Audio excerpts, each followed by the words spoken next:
In the 2019 season, the Denver Broncos had their issues at the receiver position behind Courtland Sutton. One of the receivers, Tim Patrick, showed some promise but failed to have consistency to his game. For a player entering his fourth year in the NFL, Tim Patrick is slightly older than most teams desire from a fourth-year player. In November this year, Tim Patrick will turn 27 years old.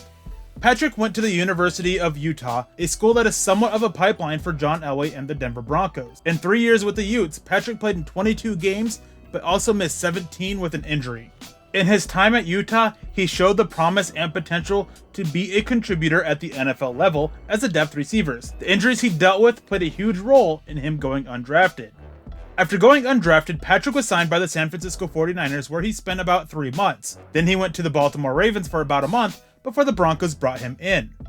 Patrick had a small impact in 2018 on offense, but had a bigger role on special teams that year, where he really stood out. In 2019, he had a slightly bigger impact on offense, but he didn't play much on special teams. Tim Patrick also missed time in 2019 with an injury, something that has held Patrick back going back to college. Once he was healthy, he made plays, but just lacked the consistency to go into 2020 as a piece to rely on. Denver made some big additions to the receiver core, which isn't good news for Tim Patrick. They will need him to step up and have more consistency as he competes for a depth position.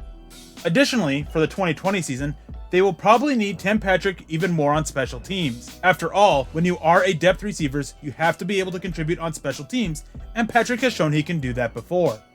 Tim Patrick can have a role on offense while also being a gunner on special teams, helping out the Broncos in both areas. The traits he has are a good fit as a number 4 or 5 receiver for the team. For Mile High Huddle and Sports Illustrated, I'm Eric Trickle.